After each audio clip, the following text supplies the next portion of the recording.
For years, I watched my neighbors plant their tomato seedlings the exact same way every spring. They would dig a small, shallow hole, plop the root ball in, cover it with dirt, and prop it up with a stake. By July, their plants were decent, yielding a modest basket of average-sized tomatoes. But I always knew there was a hidden potential locked inside this remarkable plant that most backyard gardeners never manage to tap into. If you want to transition from growing ordinary, run-of-the-mill tomatoes to harvesting giant, heavy clusters of juicy, sweet fruits that make your neighbors stop and stare, you have to stop planting them like ordinary plants. The secret to a legendary tomato harvest doesn't start with expensive chemical fertilizers or high-tech watering systems. It starts completely underground, out of sight, within the first few inches of the soil. When you understand the unique, almost magical biology of the tomato plant, you can unlock a growth explosion that will literally double your garden's yield. Most gardeners don't know this, but the tomato is not just a standard garden vegetable. It is a tropical, perennial vine by nature. In its native Central and South American habitats, it scrambles along the ground, constantly searching for moisture and stability.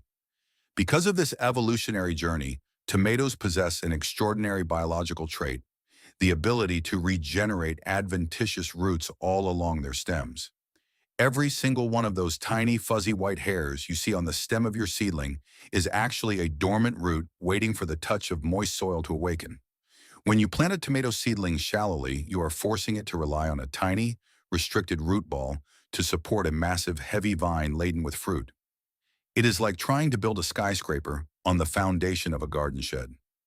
The moment the summer heat hits or a strong wind blows, a shallow-rooted plant struggles to draw enough water and nutrients, leading to blossom drop, stunted growth, and small, flavorless fruit.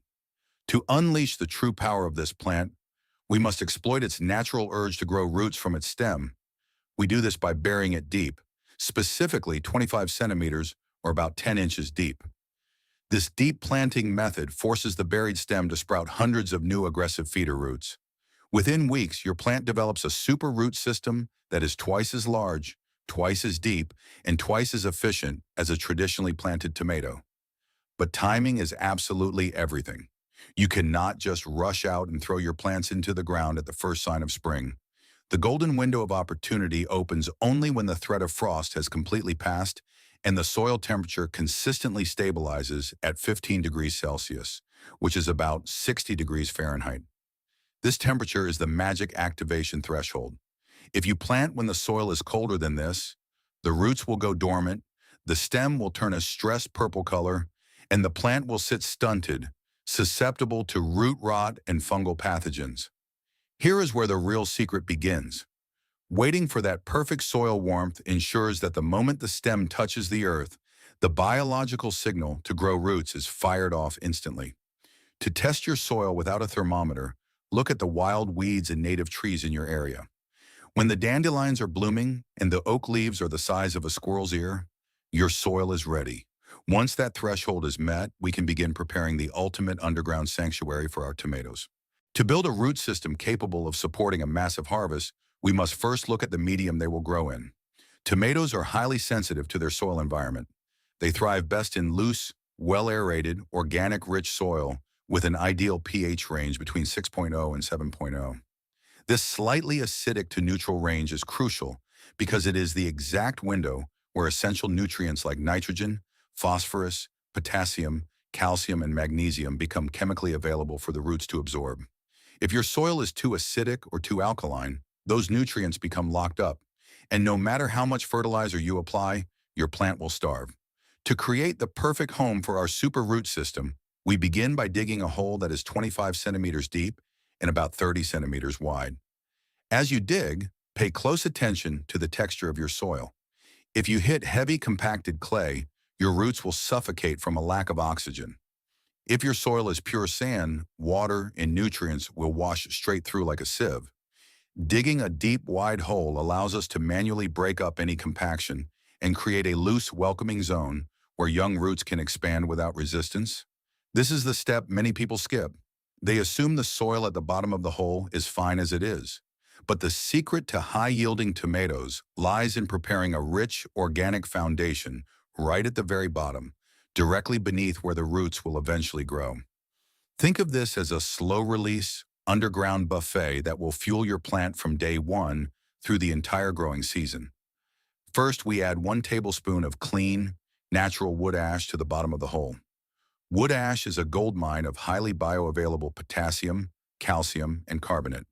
Potassium is the element responsible for regulating water movement within the plant, activating enzymes for protein synthesis, and building strong, rigid cell walls. It is the very nutrient that gives tomatoes their firm structure, rich flavor, and juicy texture.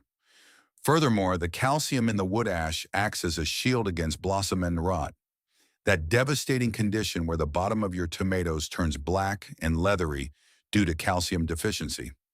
However, you must use wood ash with caution.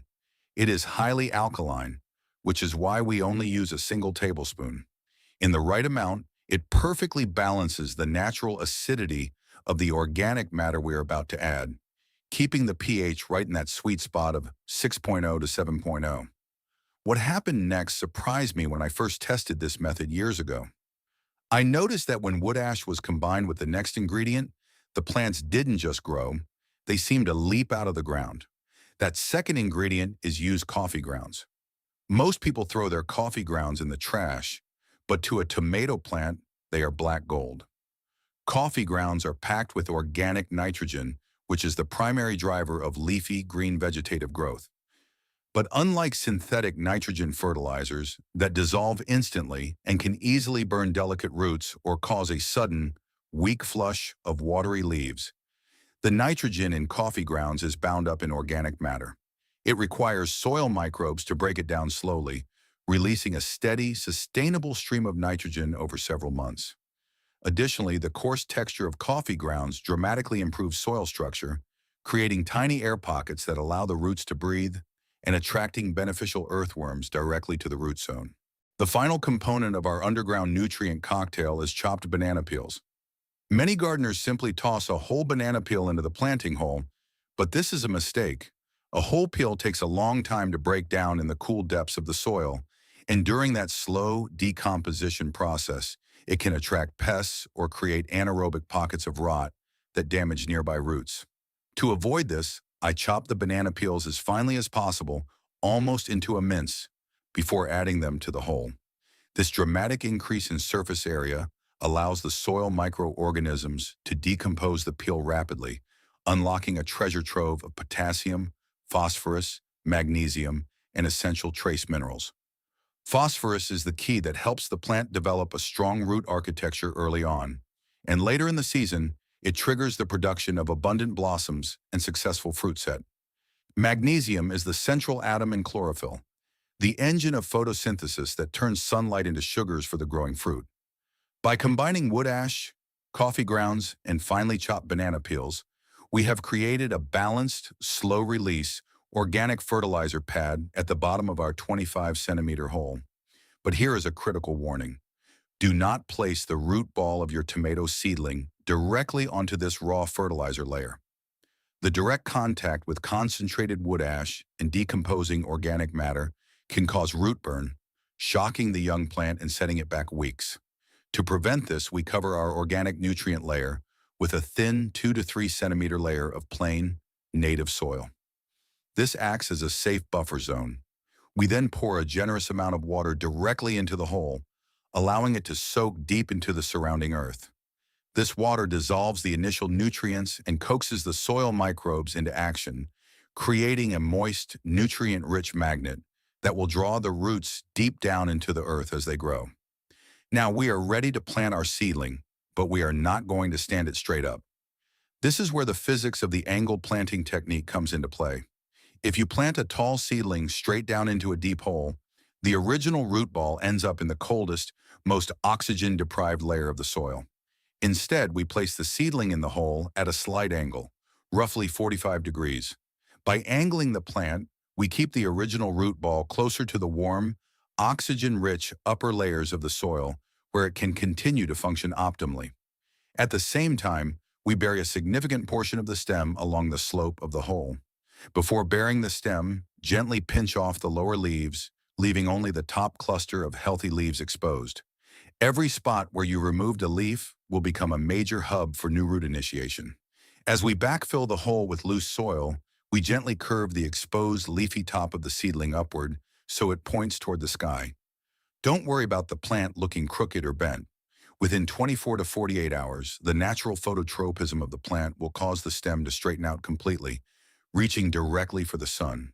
The results became visible just days later when I first adopted this method. While my old, shallow-planted tomatoes would wilt slightly in the afternoon sun, these deep-planted, angled tomatoes stood turgid and vibrant, their leaves a deep, healthy forest green. As you fill in the soil around your angled seedling, press down gently but firmly with your hands. This is a crucial step to eliminate any large air pockets. If a newly forming root grows into an empty air pocket, it will dry out and die, a process known as air pruning. Ensuring tight contact between the buried stem and the moist soil is essential for rapid root regeneration. Once the hole is filled and leveled, it is time for the first deep watering. The way you water your tomatoes can mean the difference between a bumper crop and a disease-ridden failure. Always water thoroughly at the very base of the plant, right where the stem emerges from the soil. Never under any circumstances wet the leaves of your tomato plants. Tomatoes are highly susceptible to fungal pathogens like early blight, septoria leaf spot, and late blight. These fungal spores live in the soil and are splashed onto the lower leaves by rain or overhead watering. Once the leaves remain wet for a few hours, the spores germinate, penetrate the plant tissue, and begin a slow, destructive march up the vine. By watering gently at the base, you keep the foliage dry and create a hostile environment for disease. To take this protection a step further, apply a thick layer of organic mulch, such as clean straw, shredded leaves, or wood chips, around the base of the plant. This mulch acts as a physical barrier, preventing soil-borne pathogens from splashing onto the leaves during heavy rains, while also conserving soil moisture and regulating root temperature during the scorching midsummer heat waves. In the weeks following planting, you will witness an incredible transformation. Around day 10, the buried stem will have successfully sprouted thousands of new, white adventitious roots, anchoring the plant firmly into the earth. By day 30, this super root system will have reached deep into our underground nutrient buffer, absorbing the slow-release potassium from the banana peels and wood ash, and the steady nitrogen from the coffee grounds. If you notice your plant's lower leaves turning yellow during this period, it is a classic sign of nitrogen deficiency, meaning your soil lacks organic matter. If the leaves take on a purplish tint on their undersides, the plant is struggling to absorb phosphorus, often due to cold soil temperatures locking the nutrient up. However, with our deep planting, organic-rich method, these deficiencies are rarely seen, as the massive root network easily finds and absorbs everything the plant needs. By day 60 to 80, those initial green shoots will have transformed into massive, thick-stem vines bursting with yellow blossoms, which quickly give way to heavy cascading clusters of juicy, bright red fruits. The sheer weight of the harvest will require sturdy staking or caging, because a plant with a root system this powerful will produce far more fruit than a standard tomato vine can support on its own. Gardening is so much more than just a way to put fresh, delicious food on the table. It is a profound, meditative practice that connects us to the ancient rhythms of the earth. When you dig your hands into the warm soil, nurture a tiny seedling, and watch it thrive through your own care and understanding, you find a unique sense of peace and fulfillment that is hard to find anywhere else in our busy modern lives. If you want to experience the joy of harvesting the most abundant, flavorful tomatoes you have ever grown, I highly encourage you to try this 25-centimeter deep planting method in your own garden this season. If you found these practical tips helpful and want to continue learning the deep, time-tested secrets of organic gardening, please consider subscribing, leaving a comment with your own gardening experiences, and sharing this with your fellow green thumbs. Let's continue to nurture our green spaces and grow together, one beautiful plant at a time.